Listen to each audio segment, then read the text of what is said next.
Yes, I'm a 4th degree black belt. Yes, I started karate when I was about 7, 8 years old, but there are still so many elements of this martial art which I don't like. Today we're going to touch on 5 things that karate teaches you which are just plain stupid.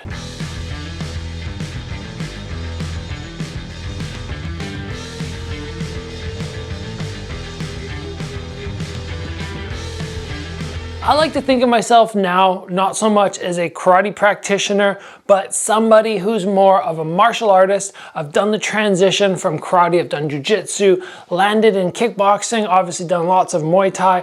You know, overall, I'm a karate practitioner, yes, but really my love at this point is kickboxing. And yeah, I only have half the gi on, in case you guys are wondering what the heck he's wearing.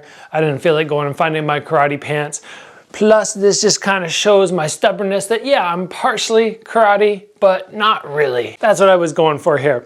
So we're talking about some aspects of things that are taught in karate, which to me, as a fighter who actually compete in the ring in kickboxing, karate combat, MMA, I've done all of those, they just don't make sense, and everybody on the channel needs to stop doing them. How did this come to my mind? How did I decide, oh, I'm gonna make this episode? Well, I was doing a private the other day, private lesson, and somebody asked me, oh, Gabriel, should I be throwing my side kicks like this or like this? And I went, why would you throw them this way? And they said, oh, that's what my karate teachers taught me. And I went, well, that makes no sense. I gotta make an episode on that. So let's get started. The first technique, which I was just referring to, is a side kick. A side kick can be, even though there's a lot of controversy on it, it can be a very practical kick.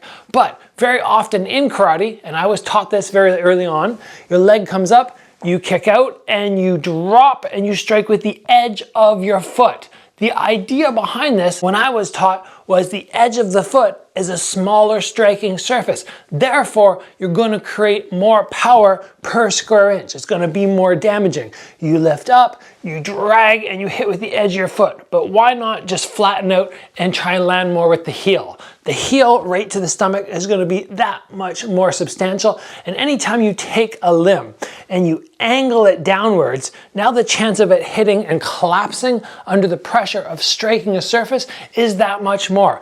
I would never ever in a full contact fight put my foot up and angle downwards to try and create more damage. I'll stick with what everybody in the UFC does, strike with the heel or strike with the bottom of the foot. That makes the most sense. If you are still kicking with the edge of your foot, you need to stop and you need to go, why did they do this? Why does this make sense? Oh, it doesn't. I'm gonna go back to what Gabriel's telling me right now. Heel or the bottom of the foot. The next sort of ridiculous thing that karate teaches you is a ridge hand. Now I know there's going to be a lot of people out there who are going to say, Gabriel, guess what? Karate combat allows ridge hands. Therefore, they must be legit. But I have not seen an awesome clip yet of somebody throwing a wicked ridge hand and knocking somebody down. Yes, maybe it will come, but again, 1 out of 1,000 times this is going to work because, let's face it, a right hook is just so much better.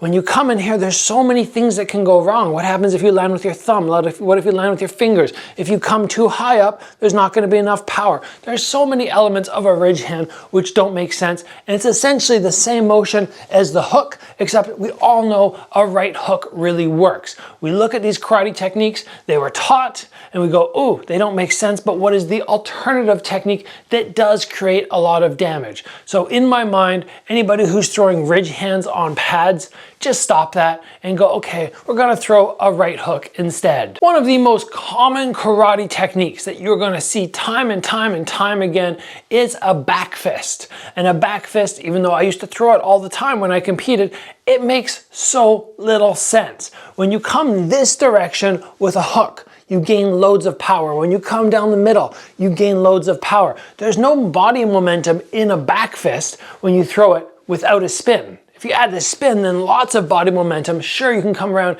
and create tremendous impact, but lifting your elbow up and snapping out and striking with this portion of the knuckles, it's just not going to be damaging. And we don't see people throw this in the UFC. Why not? Simply because it does not work. You're going to be so much better off throwing a jab, and then again, coming to something off your backside. But to come from here to here, or just to spring forward, especially the way the karate guys, the point fighters used to do it, where they would jump in the air. Yes, I used to do it, but I realized very quickly, this does not work for boxing or kickboxing, and I got to eliminate this from my arsenal. If you think back fists are awesome, we got to change that. And to that point, a spinning back fist in my mind is even stupid. I've landed a lot of spinning arm techniques, but they are spinning hammer fists. And a hammer fist is so much better. There's so much impact as opposed to there where I go, oh, that hurts.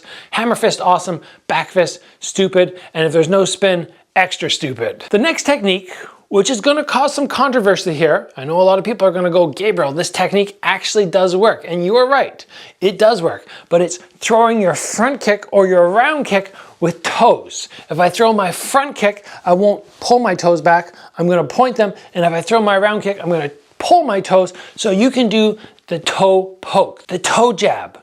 And guess what?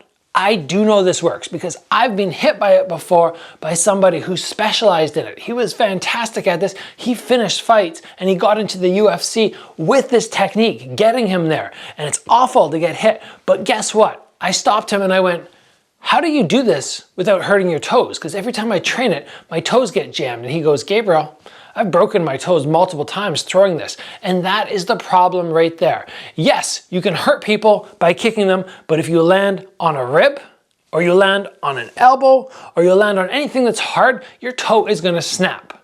And if your idea is, oh, I'm gonna throw this technique and there's a better chance I'm gonna hurt myself than I hurt my opponent, why would you be throwing it? Unless, again, it's a specialty of yours and it really works for you. But for most people, coming in and throwing your round kick to the body with your toes pulled, hoping that you don't break them, to me, it doesn't make sense. And it's a silly karate technique that doesn't really need to be taught and should be removed from most people's arsenal. The final thing that I want to touch on today, which I think is ridiculous, and I still do have people ask me, why aren't we doing this on pads?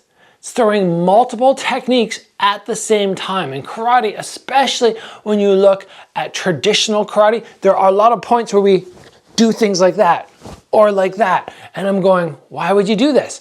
But for somebody who's a beginner, they go, this makes sense. I'm gonna hit the guy in 2 points at once and he's not gonna be able to block it. But they do not realize that when you throw two techniques at once, neither has much power. You can't get the same power as when you rotate and commit all your energy into one arm. Here, it's just an arm punch. And in addition, you have no defense. How do I defend myself when I've hit with two arms? That's why we keep one hand up. Or when we throw a kick, we have our hands high. We don't try and strike. I mean, this one in general just makes zero sense because they're different ranges. But what we have to recognize is being like, okay, I'm gonna throw two hooks at once. It's all arms.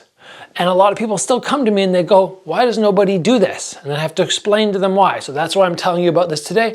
It's something we see from traditional karate in the katas. Whoop, huh, huh, and then maybe something like that. And I just go, nah, karate, we gotta stop doing that. It doesn't make sense. So again, I am a 4th degree black belt. I do really appreciate karate, but throughout the years, I went, oh, what's better than karate? I went to kickboxing, I trained some Muay Thai, and I went, these are far superior to karate, in my opinion. Doesn't mean that all karate techniques are bad. There are some very high level techniques like spinning side kicks, which you should utilize. All the other punches are very similar to boxing, but some techniques really do work. Continue to add those, remove everything I mentioned today, because again, they just don't make sense. So let's call it there. Of course, if you have another technique from karate, which just doesn't make sense, which might be applicable to kickboxing or MMA or something, drop it in the comments below. I would love to hear. I had somebody when I was talking about this conversation mention like, oh, they teach you how to punch with one finger out so you create more damage,